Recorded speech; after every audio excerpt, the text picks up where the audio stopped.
दोस्तों स्क्रीन के ऊपर आप ढंग से देखना, मैंने एक जोन को ड्रॉ किया है और जब भी प्राइस इस जोन के अंदर जाता है, जैसे यहाँ पे गया तो एक रिवर्सल आया, यहाँ पे गया रिवर्सल आया, यहाँ पे गया रिवर्सल आया है। जितनी बार प्राइस इस जोन के अंदर गया है, एक बार नहीं, दो बार नहीं, बार बार इसी जोन से रिवर्सल आ रहा है। अब आपको लगेगा कोई लक लग गया या फिर कोई मैंने तुक्के में ये जोन ड्रॉ कर दिया, बट ये कोई तुक्का या लक नहीं है, ये स्मार्ट मनी कॉन्सेप्ट है। और स्मार्ट मनी कॉन्सेप्ट को बोलते हैं एफवीजी आइडेंटिफाई करना, यानी कि फेयर वैल्यू गैप को आइडेंटिफाई करना। आमतौर पे अगर आप YouTube पे सर्च करोगे एफवीजी, जो मैंने भी किया था, मैंने रिसर्च करी तो मैंने देखा कि बहुत सारे वीडियोस ऑलरेडी अवेलेबल हैं, लेकिन उसमें बेसिक डेफिनेशन है और या तो कुछ वीडियोस हैं भी तो इतने कॉम्प्लिकेटेड है कि आम इंसान के लिए उन चीजों को समझना थोड़ा मुश्किल हो जाता है। इस वीडियो के अंदर मैं आपको शुरू से बताऊंगा कि एफवीजी होता क्या है, कैसे इसे ड्रॉ करना है, कैसे इसे आइडेंटिफाई करना है, एक वैलिड एफवीजी क्या होता है, और एंड में हम ये भी डिस्कस करेंगे कि एफवीजी के ऊपर एंट्री कैसे ली जाती है, एग्जिट कैसे ली जाती है, स्टॉप लॉस कितना लगाया जाता है, और ये सब हम प्रैक्टिकल हम चार्ट के ऊपर भी देखेंगे, ताकि जब आप लाइव मार्केट में जाओ तो अगले दिन से ये पूरा फ्रेमवर्क आप इमीडिएटली अप्लाई भी कर सको। उससे भी पहले अगर आप पहली बार चैनल पे आ रहे हैं, पहली बार मुझे देख रहे हैं, तो प्लीज चैनल को सब्सक्राइब कर लीजिएगा ताकि अच्छे वीडियोस आपको ऑटोमेटिकली रेकमेंड होते रहे। मेरा नाम है अभिषेक और मैं पिछले 8 सालों से प्रोफेशनली ट्रेड कर रहा हूं। I have trained more than 500 students and I've also been invited to one of the most prestigious institutions like IIT and Josh Talks to do trading sessions for them। यानी कि जो भी बातें मैं आपको बताऊंगा वो कोई बुकिश नॉलेज नहीं होने वाली है, ऐसी चीजें नहीं कि मैंने रट्टा मारा और आपको बता दिया। ये चीजें प्रैक्टिकली मैंने यूज करी हैं, इस पे मैंने प्रॉफिट्स बनाए और वही चीजें, वही सेम एक्सपीरियंस आज मैं आपके साथ भी रखने वाला हूं। शायद ये वीडियो आपको YouTube वीडियो की तरह ही लगेगी, लेकिन मैं आज आपको वो वैल्यू देने वाला हूं तो शायद लाखों के कोर्सेज लोग बेच करके देते हैं। तो कॉपी और पेन ले लीजिए और बिना समय गवाए शुरू से शुरू करते हैं।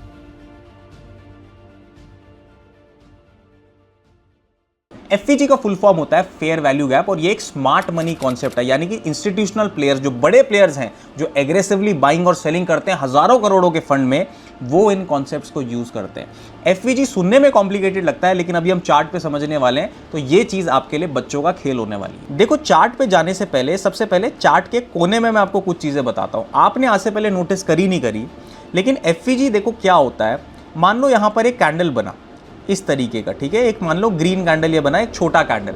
अब इस ग्रीन कैंडल के बाद एक बहुत बड़ा बुलिश कैंडल बन गया, एग्रेसिव कैंडल। जब एक एग्रेसिव कैंडल बनने के बाद तीसरा कैंडल बनता है तो होता क्या है, सिर्फ 3 कैंडल्स आपको आइडेंटिफाई करने होते हैं। फर्स्ट कैंडल, सेकेंड कैंडल और ये थर्ड कैंडल। सेकेंड कैंडल जो एग्रेसिव है उससे पहले वाले कैंडल का विक का टॉप एरिया और थर्ड कैंडल के विक का बॉटम एरिया, ये जो गैप है ना, इसी को बोलते हैं दोस्तों सिंपल लैंग्वेज में फेयर वैल्यू गैप। अब ये बनता क्यों है, पहले इसको समझ लो। जब भी मार्केट में एक नॉर्मल ट्रेडिंग एक्टिविटी होती है तो कोई प्रॉब्लम नहीं है, लेकिन कई बार आपने देखा होगा कि मार्केट बहुत एग्रेसिवली ऊपर या नीचे जाता है। अभी ऊपर का एग्जांपल ले लेते हैं। जब मार्केट बहुत एग्रेसिवली ऊपर जाता है तो ऊपर जाने वाला या ऊपर ले जाने वाला कोई रिटेलर नहीं है। हम आम पब्लिक ऊपर नहीं ले जा सकते इतनी फास्ट मार्केट को। ये इंस्टीट्यूशनल प्लेयर्स होते हैं, ये एग्रेसिवली बाइंग करते हैं या सेलिंग करते हैं जब, तो मार्केट बहुत तेजी से ऊपर जाता है। तो मार्केट की जो फेयर वैल्यू होती है ना, वो बहुत अचानक से बदलती है। इसके लिए मार्केट में एक इम्बैलेंस क्रिएट हो जाता है। कोई चीज 9 से 10 रुपए पे ट्रेड कर रही है, एग्रेसिव बाइंग हुई, न्यूज आ गई, अब वो ट्रेड करने लगी 12 से 15 रुपए पे, तो फेयर वैल्यू बदल गई। तो फेयर वैल्यू के बीच में जो ये गैप आया, इसको हम चार्ट पे अभी आइडेंटिफाई करेंगे, जो मैं समझाऊंगा, इसी को बोलते हैं फेयर वैल्यू गैप। अब इसकी इंपॉर्टेंस क्या है, जब ये फेयर वैल्यू गैप बन जाती है, इस तरीके से जोन ड्रॉ हो जाता है, तो जब दोबारा प्राइस इसके अंदर ट्रेड करेगी तो हमने इसी के अंदर बाइंग या सेलिंग एक्टिविटी को क्रिएट करना होता है। कैसे करना है अभी मैं आपको प्रैक्टिकल एग्जांपल से वो भी समझाऊंगा। दोस्तों, एफवीजी जो होते हैं वो 2 टाइप के होते हैं, एक होता है बुलिश एफवीजी और एक होता है बियरिश एफवीजी। पहले बुलिश एफवीजी को क्लियर कर लेते हैं। देखिए, आपको क्या करना है, सिर्फ 3 कैंडल फाइंड आउट करनी है, जैसे मैंने आपको बताया, एग्रेसिव कैंडल से पहले का कैंडल और एग्रेसिव कैंडल के बाद का कैंडल। हमने क्या करना है, एग्रेसिव कैंडल, थोड़ा मैं और जूम कर लेता हूं आपके लिए, मैं यहां से टूल ले लेता हूं, ये रेक्टेंगल वाला। इसका मैंने क्या बोला, टॉप वाला एरिया नीचे, इससे पहले एग्रेसिव कैंडल से पहले वाले का टॉप वाला एरिया और थर्ड वाले कैंडल एग्रेसिव वाले के बाद का बॉटम वाला एरिया विक। ठीक है, तो आप देखो मैंने कैसे कनेक्ट किया है, ऐसे ही आपको कनेक्ट करना है अपने चार्ट पे। ये विक मैंने यहां से पकड़ लिए, बिल्कुल ये देखो, ये टच कर दिया है मैंने, और ये विक मैंने यहां टच कर दिया। तो एग्रेसिव कैंडल से पहले और बाद का, पहले वाले के ऊपर का विक ले लेना और बाद वाले के नीचे का विक ले लेना। ठीक है, तो जब आप ऐसे करके एक जोन ड्रॉ कर दोगे तो होता क्या है, जब प्राइस एग्रेसिव मूव करता है ना, तो मार्केट पे पीछे एक इम्बैलेंस छोड़ देता है। अब इस इम्बैलेंस पे क्या होता है, जब प्राइस दोबारा यहां पे ट्रेड करेगा तो चांसेस हैं कि प्राइस पर दोबारा एक उसी डायरेक्शन का मोमेंटम क्रिएट होगा, जो कि आप लाइव चार्ट पे देख भी सकते हो। इसी को बोलते हैं बुलिश एफवीजी। अब बियरिश एफवीजी का एग्जांपल भी बहुत ज्यादा सिंपल हो जाता है। चार्ट पे आप देखेंगे तो जहां पे एक एग्रेसिव कैंडल है, जैसे ये वाला कैंडल मैंने एग्रेसिवली फाइंड आउट किया है, इसके ऊपर का, इससे पहले एक कैंडल का नीचे का वीक हो जाएगा और ये ऊपर वाला, समझ रहे हैं आप लोगों के लिए, सबके लिए इजी होगा ये ड्रॉ करना। देखो एग्रेसिव कैंडल के पहले का ये वाला विक हो गया उस कैंडल का, और एग्रेसिव कैंडल के बाद का ऊपर का विक, तो मैंने दोनों को कनेक्ट करके एक ही बॉक्स ड्रॉ कर दिया। अब मैं क्या करूंगा, इम्बैलेंस हो चुका है, मार्केट दोबारा आएगा बैलेंस क्रिएट करने के लिए वहां पे, तो जब यहां पर बैलेंस क्रिएट करने के लिए मार्केट आएगा, चांसेस हैं कि वो दोबारा से एज अ रेजिस्टेंस एक्ट करेगा। आप देखो दोबारा मार्केट वहां पर गया और एक एग्रेसिव फॉल दोबारा दिया है, इसको बोलते हैं बियरिश एफवीजी। पीछे की जो आपने चीजें सीखी, अब एक फ्रेश एग्जांपल के अंदर उसको डाल करके देखते हैं विद टाइम फ्रेम की कैसे आपको एक एफवीजी ड्रॉ करना है। मैं चार्ट पे आ गया हूं दोस्तों। आपने क्या किया है, सबसे पहले टाइम फ्रेम लगा लिया, 1 आवर का टाइम फ्रेम लगा लो, 4 आवर का लगा लो, जो भी आपको लगाना है।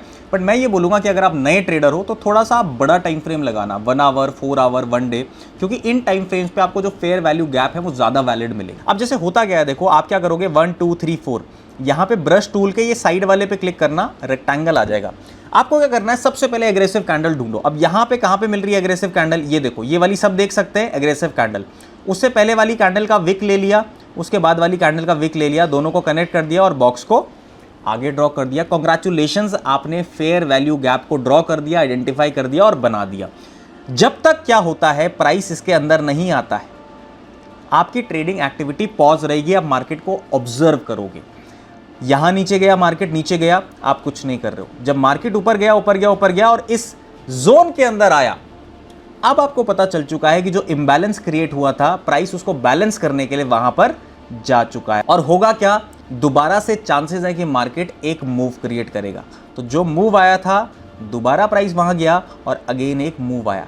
कांग्रेचुलेशंस, आपने ये भी सीख लिया कि फेयर वैल्यू गैप को ट्रेड किस तरीके से किया जाता। अब एक इंपॉर्टेंट टिप जो मैं आपको बता रहा हूं, जो बिगिनर मिस्टेक करते हैं। बिगिनर क्या करते हैं, मान लो उन्होंने कोई फेयर वैल्यू गैप आइडेंटिफाई कर दिया, प्राइस उसको ऑलरेडी एक बार टेस्ट करके आ चुका है, तो वो दोबारा उसी पर टेस्ट करने जाएगा और बिगिनर्स उस पर ट्रेड कर देंगे। जो फेयर वैल्यू गैप फ्रेश होगी, चांसेस है कि वो ज्यादा वैलिड होगी मार्केट के अंदर। मान लो कोई आपने फेयर वैल्यू गैप आइडेंटिफाई करी, जैसे मैं आपको चार्ट पे, अब मान लो यहां पर मैंने एक फेयर वैल्यू गैप आइडेंटिफाई कर लिया। बिगिनर्स की मिस्टेक क्या है कि वो एक ही फेयर वैल्यू गैप को बार बार ट्रेड कर रहे होते हैं। देखो, एक फेयर वैल्यू गैप को अगर आप एक बार ट्रेड करोगे तो उसकी एक्यूरेसी और प्रोबेबिलिटी सबसे ज्यादा हो जाएगी। जैसे यहां पर एक फेयर वैल्यू मिला मुझे, मैं क्या करूंगा, वेट करूंगा प्राइस का इसको टेस्ट करने के लिए। अब मान लो प्राइस यहां से टेस्ट कर देता है और नीचे की तरफ आ जाता है, दोबारा प्राइस इस पे गया और दोबारा टेस्ट करके नीचे जा रहा है, तो जो दूसरा वाला टेस्टिंग है उस पे जो मेरी एंट्री होगी वो लो प्रोबेबिलिटी होगी, वो हाई प्रोबेबिलिटी नहीं होगी। यानी कि बिगिनर क्या कर रहा होता है, एक ही फेयर वैल्यू गैप को बार बार ट्रेड कर रहा होता है,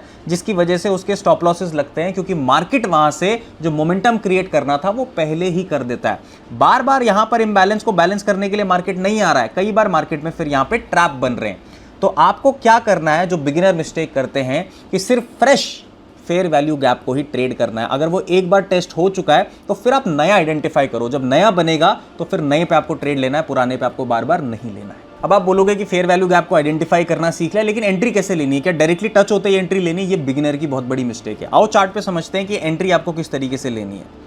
देखो, दोबारा से मैं क्या करूंगा, आपके लिए फेयर वैल्यू गैप को ड्रॉ करूंगा। आई होप अभी तक आपको समझ आ रहा होगा कि कैसे ड्रॉ करना है। एग्रेसिव कैंडल से पहले विक टेस्ट हो गया, यहां विक टच हो गया, यहां से मैंने क्या किया, फेयर वैल्यू आइडेंटिफाई कर लिया। अब मैं क्या करूंगा, यहां पे प्राइस के आने का वेट करूंगा। प्राइस चाहे 2 दिन में आए, 3 दिन में आए, 4 दिन में आए, मैं वेट करूंगा। उससे पहले मुझे ट्रेड या एंट्री नहीं लेनी है, क्योंकि मेरा कोई प्रॉपर सेटअप नहीं बन रहा है। प्राइस नीचे ट्रेड कर रहा है, मुझे लेना देना नहीं है। प्राइस जब मेरे जोन के आसपास आया, अब मेरी एक्टिविटी स्टार्ट हो जाएगी ऑब्जर्व करने की। पहले तो जोन को टच होते ही ट्रेड नहीं लेना है, क्योंकि फेयर वैल्यू गैप में ये कोई रूल नहीं है कि जैसे फेयर वैल्यू गैप पे मार्केट आया तो मार्केट गिरेगा ही गिरेगा या फिर मार्केट वहां से चढ़ेगा ही चढ़ेगा। आप यहां पर अपनी डायरेक्शन के सेटअप्स ढूंढो। जैसे मुझे यहां पर क्या मिला है, बियरिश फेयर वैल्यू गैप मिला है, तो मैं कौन सी डायरेक्शन के सेटअप ढूंढूंगा, बियरिश डायरेक्शन के। तो मैं यहां पर अब कैंडल्स पे ऑब्जर्व करूंगा। जैसे प्राइस यहां पे आएगा तो मैं 2-3 पैटर्न्स आपको बता देता हूं जो आपके काम आएंगे। बियरिश एनगल्फिंग पैटर्न अगर यहां पे बनता है तो उस पर आप एंट्री ले सकते हैं, क्योंकि आप सिर्फ कैंडलस्टिक पैटर्न पे ट्रेड नहीं कर रहे हो, आप एक ऐसे जोन पे ट्रेड कर रहे हो जहां पे से हायर चांसेस हैं कि मार्केट मोमेंटम क्रिएट करेगा। बियरिश एनगल्फिंग एक पैटर्न होता है जो आपको यहां पे आइडेंटिफाई करना है, या फिर आपको स्ट्रॉन्ग रिजेक्शन पैटर्न। अब देखो यहां पर भी एक स्ट्रॉन्ग रिजेक्शन पैटर्न बना है। यहां पे क्या हुआ है, मैं थोड़ा जूम करता हूं। प्राइस यहां पर एक बहुत ज्यादा बुलिश कैंडल बनाया, ठीक है। अब लोगों को नहीं पता है, लेकिन आपको पता है यहां पे फेयर वैल्यू गैप है, तो यहां से क्या होगा, चांसेस हैं कि रिवर्सल आएगा। यहां से एक रिवर्सल कैंडल बन गया, आप इसको क्या बोल दोगे, इन्वर्टेड हैमर बोल लो या शूटिंग स्टार बोल लो, बट यहां पे क्या है, रिजेक्शन फेस हुई है। बियर्स स्ट्रांग हुए हैं, बुल्स वीक हुए। सिर्फ स्ट्रेंथ एनालिसिस करना पड़ता है दोस्तों, कैंडलस्टिक से कर लो या कोई और तरीका है तो उससे भी कर लो। दो पैटर्न्स फाइंड आउट करो, या तो रिजेक्शन, ये सबसे पहला सिग्नल होता है कि भाई बुल्स वीक हो गए हैं और बियर्स मजबूत हो रहे हैं, और रिजेक्शन के बाद एक स्ट्रॉन्ग कैंडल की क्लोजिंग। तो देखा जाए तो this would have been a great entry. यहां पर स्टॉप लॉस क्या रहेगा, बहुत ज्यादा सिंपल, आपके जोन के ऊपर, और टारगेट्स आप 1:2, 1:3, 1:4 अगर लेते हैं तो आपको और बढ़िया तरीके से अपनी कैपिटल ग्रो होते हुए भी दिखेगी। देखो दोस्तों, जितने बड़े प्रॉफिट्स आप होल्ड करोगे उतना ही ज्यादा आपका कैपिटल जल्दी ग्रो होगा। आपको मार्केट में डेली ट्रेड नहीं लेना, मार्केट अपॉर्चुनिटी देगा, आपको पकड़ के उसको होल्ड करना है। जैसे मैं यहां पे आपको एक लाइव एग्जांपल भी दिखाऊं, जैसे मेरा एक ये ट्रेड चल रहा है, आप देखो इस पे $7,000 का प्रॉफिट चल रहा है, ठीक है, 6,66,000 रुपए का प्रॉफिट चल रहा है। तो क्या मैं डेली ट्रेड कर रहा हूं यहां पे? नहीं, मैंने अपने सेटअप के लिए वेट किया और इस प्रॉफिट को होल्ड किया है। अभी आप देखोगे कि मैं इस प्रॉफिट को और होल्ड करने वाला हूं। तो डेली अपॉर्चुनिटीज नहीं ढूंढनी, जब मार्केट अपॉर्चुनिटी देगा तभी आपको ट्रेड कर। अब बहुत सारे लोग ये भी पूछ सकते हैं कि क्या ये smart money concept, fair value gap का कॉन्सेप्ट क्या सिर्फ क्रिप्टो करेंसी में वैलिड है? नहीं दोस्तों, आप जो मार्केट ट्रेड करते हो, जो इंडेक्स ट्रेड करते हो, जो स्टॉक आप ट्रेड करते हो, ये उसमें वैलिड है। एक एग्जांपल मैं आपको निफ्टी में भी शो करता हूं, और उसके साथ में एक इंपॉर्टेंट डेटा पॉइंट भी ऐड करूंगा जिससे आपकी एक्यूरेसी और ज्यादा इंप्रूव हो जाए। सबसे पहले आपको फेयर वैल्यू गैप कैसे आइडेंटिफाई करना है। अब बहुत सारे लोग बोलेंगे कि क्या ये स्मार्ट मनी कॉन्सेप्ट सिर्फ और सिर्फ क्रिप्टो करेंसी में यूज होगा, इथीरियम के अंदर? नहीं दोस्तों, आप जहां पर ट्रेड करते हो वहां पर आप इसको अप्लाई कर सकते हो। आप निफ्टी कर लो, बैंक निफ्टी कर लो, स्टॉक्स कर लो, हर जगह आप इस स्मार्ट मनी कॉन्सेप्ट को यूज कर सकते हो। लेकिन जब आप इसको निफ्टी में यूज कर रहे हो तो आपको एक एडिशनल चीज और ज्यादा डाल देनी चाहिए उसके अंदर, आपके ट्रेड लेने की एक्यूरेसी और ज्यादा इंप्रूव हो जाएगी। वो क्या चीज है उसको मैं आपको चार्ट पे बताता हूं। देखो, आपको सिंपली इस वेबसाइट पे आ जाना है, niftytrader.in। To be very honest, मैं स्पॉन्सर्ड नहीं हूं niftytrader.in से, मैं बस यहां पे OI डेटा देखता हूं, आप भी देख सकते हो। आपको जहां पे OI डेटा मिलता है वहां पर इसको देखो। OI को जब आप मिलाओगे FVG के साथ, और बढ़िया प्रोबेबिलिटी हो जाएगी जो भी आप ट्रेड्स वहां पर लेने जाओगे। देखो, आपको क्या करना है, यहां पर आपको दो चीजें मिलेंगी, कॉल्स OI और पुट्स OI। अब OI क्या होता है, पहले इसी को समझ लेते हैं। जब आप किसी भी स्ट्राइक प्राइस में एक ऑर्डर लगाते हो और उसे होल्ड करते हो, तो वो OI के अंदर एक कॉन्ट्रैक्ट काउंट हो जाता है, यानी कि कौन कितना माल लेकर के कौन सी स्ट्राइक प्राइस पे बैठा हुआ है, वो OI कहलाता है। वो OI कम भी हो सकता है, बढ़ भी सकता है। जो माल खरीद के बैठ रहा है उससे OI बढ़ जाता है, जब आप माल को निकाल रहे हो तो उससे OI घट जाता है। अब यहां चार्ट पे समझते हैं। कॉल्स OI मतलब कि भाई कॉल में कितने ज्यादा कॉन्ट्रैक्ट ओपन है। पुट OI मतलब कि पुट में कितने ज्यादा कॉन्ट्रैक्ट ओपन है। अब बहुत सारे लोगों का मिसकंसेप्शन है कि कॉल का मतलब बाई होता है, पुट का मतलब सेल होता है। आपको उल्टा देखना है, ये कॉल सेलर का OI है। तो कॉल मतलब अगर कॉल का OI ज्यादा होगा तो सेलर हावी हो जाएंगे, पुट का OI अगर ज्यादा होगा बायर हावी हो जाएंगे। यानी कि आपको उल्टा देखना है, इसको आपको देखना है सेलर के पर्सपेक्टिव से, ऑप्शन सेलर के। अब आपको यहाँ पे क्या करना है, ज्यादा दूर की स्ट्राइक प्राइसेस नहीं देखनी, जैसे 22,900, 23,900, क्योंकि इसका कोई मतलब ही नहीं बनता है। स्ट्राइक प्राइस आसपास वाली देखनी है, आसपास वाली देखनी है। कैसे देखनी है, ध्यान से सुनो। मान लो मैंने एक फेयर वैल्यू गैप आइडेंटिफाई किया, ठीक है। निफ्टी पे थोड़ा रिस्ट्रिक्शंस है मुझे आपको पढ़ाने के लिए, इसलिए मैं आपको बस साइड में बता देता हूँ, बट आप इसको बैक टेस्ट करोगे तो डेफिनेटली आपको इस पर चीज़ें देखने को मिलेंगी ही मिलेंगी। मान लो मैंने एक फेयर वैल्यू गैप यहाँ पे ऐसे आइडेंटिफाई किया, ये मेरा एग्रेसिव कैंडल हो गया, ये मेरा एक छोटा कैंडल है, ठीक है, और यहाँ पे मेरा एक मीडियम कैंडल है। मैंने क्या किया, दोनों का विक जोड़ दिया और मुझे एक जोन मिल गया। मैंने सिंपली वेट किया प्राइस का इस जोन में आने के लिए, जैसा हमारा रूल है सब कुछ सेम है। अब मैं यहाँ पर कैंडलस्टिक्स का कंफर्मेशन तो देख ही रहा हूँ, लेकिन मैं साइड बाय साइड क्या देखूंगा लाइव मार्केट में कि यहाँ पे इस OI डेटा के अंदर भी कुछ चेंज हो रहा है। यहाँ पे क्या चेंज हो रहा है, मान लो कॉल का OI एट द मनी पे बढ़ रहा है, तो अभी जो हमारा ट्रेड है वो फेल हो सकता है, क्योंकि कॉल सेलर बुलाएगा, कॉल सेलर होंगे ना तो वो मार्केट को नीचे ले जाएंगे। लेकिन अगर इसके विपरीत होने लग गया, प्राइस यहां पर आया और आप niftytrader.in पे गए और आपने देखा कि भाई कॉल सेलर कम हो रहे हैं और पुट सेलर बढ़ रहे हैं एट द मनी पे, तो इसका मतलब यहां पर बायर की एक्टिविटी स्टार्ट होने लग गई है। तो निफ्टी में ये बहुत ब्यूटीफुली काम करेगा लाइव मार्केट में, जब आप लाइव में ये भी देख लोगे कि डेटा किस तरीके से चेंज हो रहा है, प्राइस एक्शन भी आपने अप्लाई कर लिया और स्मार्ट मनी का कॉन्सेप्ट भी आपके साथ है, तो बहुत बढ़िया एंट्री आपकी बनेगी। स्टॉप लॉस आपका सेम बनेगा और टारगेट निफ्टी में आप 1:2 या 1:3 रखना, उससे ज़्यादा मत रखना, क्योंकि निफ्टी बहुत बड़ी एसेट नहीं है, बहुत ज़्यादा बड़ा मूव नहीं आता है। इथीरियम में आप 4, 5 जितना ले जाओ उतना काफ़ी नहीं है, लेकिन इथीरियम में आपको जितना रखना है 1:2, 1:3, 4, 5, 6, 7 कोई दिक्कत नहीं है, क्योंकि वहाँ पे वॉलेटिलिटी है। निफ्टी में इतनी वॉलेटिलिटी नहीं है, तो निफ्टी में अगर आप 1:2 लेकर के भी निकल रहे हो तो भी बहुत ठीक है। तो निफ्टी में आप बहुत बड़े मूव्स को एक्सपेक्ट मत करना। इथीरियम में आप 1:2 रखो, 3 रखो, 4, 5, 6, 7, क्योंकि वहां पे वोलेटिलिटी मिल जाएगा। निफ्टी में आपको 1:2 मिलता है तो भी अच्छा है, 1:3 मिल जाता है तो मोर देन इनफ, ठीक है। तो अपना रिस्क रिवॉर्ड या तो 1:2 रख लेना या 3 से नीचे नीचे रख लेना, क्योंकि निफ्टी में बहुत ज्यादा वोलेटिलिटी नहीं है, तो ये चीज सीखने वाली है। बाकी सारी चीजें आपको सेम ही दिखने को मिल जाएगी। एक एग्जांपल मैं आपको और शेयर कर देता हूं, जिससे आपको ये भी पता चलेगा कि कहां पे फेयर वैल्यू गैप फेल हो जाता है। जैसे यहां पे देखो, एक बहुत एग्रेसिव कैंडल थी, ठीक है, तो हमने क्या किया, एग्रेसिव कैंडल से पहले का विक और इसके ऊपर वाला विक इस तरीके से ड्रॉ कर दिया।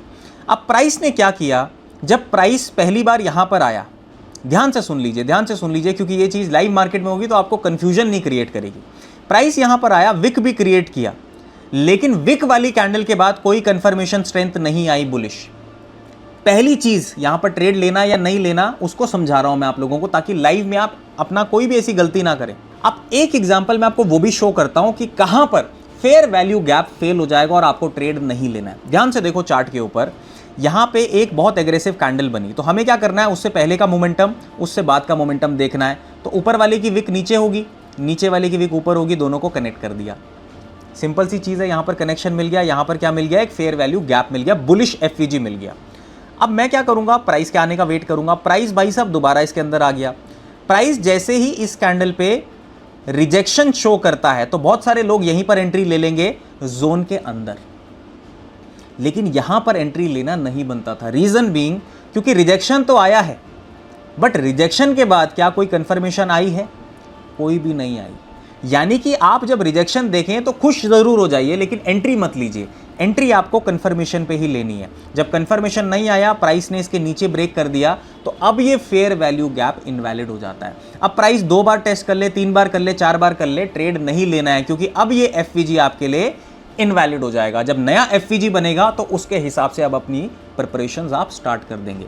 एक बार जो फेल हो चुका है उसके बाद उसको मुड़ करके नहीं देखना है। अब मैं कुछ कॉमन मिस्टेक्स आपको बता रहा हूं। एज अ बिगिनर आपको कॉन्सेप्ट तो अच्छा लगेगा, लेकिन ये मिस्टेक्स आप करने वाले हो तो इनको अपनी नोटबुक में लिख लीजिए, ताकि जब आप इस पर बैक टेस्टिंग करो इस कॉन्सेप्ट पे, तो आप इन मिस्टेक्स को ध्यान में रखते हुए बैक टेस्टिंग करो, ताकि आप कोई भी पैसा ऐसा लूज ना करो कि सही कॉन्सेप्ट को यूज करके भी आपका पैसा मार्केट में चला गया। पहली मिस्टेक है, हर गैप को आप एफवीजी समझ लेते हो। देखो, हर गैप एफवीजी नहीं होता है। एफवीजी सिर्फ उसी को माना जाएगा जहां पर एग्रेसिव बाइंग या एग्रेसिव सेलिंग आएगी। अगर कोई भी कैंडल का साइज नॉर्मल कैंडल से बहुत ज्यादा बड़ा है तो ही वो एक वैलिड एफवीजी आपके लिए माना जाएगा, अदरवाइज आपको नहीं किसी भी गैप को एफवीजी की तरह ट्रीट कर। सेकंड मिस्टेक, ब्लाइंडली आपको बाई और सेल नहीं करना। एक बार जब प्राइस दोबारा एफवीजी के अंदर आएगा तो कंफर्मेशंस का वेट करना है। अगर कंफर्मेशन नहीं मिल रही है तो ट्रेड को अवॉइड कर दो। तीसरी मिस्टेक, ट्रेंड के अगेंस्ट नहीं ट्रेड लेना है। मान लो आपका बुलिश मार्केट में बियरिश एफवीजी बन जाता है, तो वहां पर एडिशनल कंफर्मेशंस भी ऐड करनी है। ऐसे नहीं कि एफवीजी बना और आप ट्रेंड के अगेंस्ट घुस गए। ट्रेंड के अगेंस्ट आपको ट्रेड तभी लेना है जब आपके पास बहुत ज्यादा कंफर्मेशंस आ जाए। चौथी मिस्टेक, ओवर ट्रेडिंग। अब एक बार आपका ट्रेड अगर एसएल पे चला गया, आपको लगेगा भाई एफईजीएस ने तो काम करना ही करना है। अगर आप इसी चीज में लगे रहोगे तो आप 2, 4, 8 पता नहीं कितने ट्रेड्स मार दोगे। अगर 1 से 2 ट्रेड आपके उस एफईजी में फेल हो गए तो फिर आपको ओवर ट्रेडिंग नहीं करनी, नए एफईजी का वेट करना है। ओवर ट्रेडिंग से क्या होगा, जो इनिशियल कैपिटल है वो भी चला जाएगा। मार्केट जो नई अपॉर्चुनिटीज देने वाला है उसके लिए आपके पास कैपिटल बचेगा ही नहीं। अब सारी चीजें आप ऑलमोस्ट जान चुके हो, लेकिन एक चीज जो बहुत ज्यादा पावरफुल है आपकी स्ट्रैटेजी के अंदर, वो है एफईजी और एफआईआई डीआईआई डेटा का कॉम्बिनेशन। अगर आप निफ्टी में ट्रेड कर रहे हो, अगर आपको वो भी सीखना है तो डिस्क्रिप्शन में मैंने आप लोगों के लिए एक वीडियो लगा दिया है, उसको जाकर के देखो। आपको पता चलेगा कि कितना ब्यूटीफुली विन रेट हम इसका इंक्रीज करते हैं जब हम एफआईआई और डीआईआई के डेटा को इसके साथ डाल लेते हैं। अगर ऐसे ही वीडियोस आपको देखना पसंद है, सिंपल लैंग्वेज में ट्रेडिंग सीखना, सब्सक्राइब कर देना, लाइक कर लेना अगर आपको बहुत अच्छा लगा है, डिसलाइक कर देना अगर आपको लगा है कि यार ये वीडियो मेरे मतलब का नहीं था। अगर आपकी कोई भी टिप्पणी है तो आप कमेंट्स में कर सकते हैं, मैं सारे कमेंट्स रीड करता हूं। अगर आपको पर्सनली कनेक्टेड रहना है और सबसे पहले सारे इनसाइट्स चाहिए तो डिस्क्रिप्शन में टेलीग्राम चैनल का लिंक है जो हमारा ऑफिशियल है, वहीं से ज्वाइन कर लीजिएगा। तब तक के लिए स्वस्थ रहिए, मस्त रहिए, खुश रहिए एंड सबसे इंपॉर्टेंट सबका आदर कीजिए। जल्दी मिलते हैं।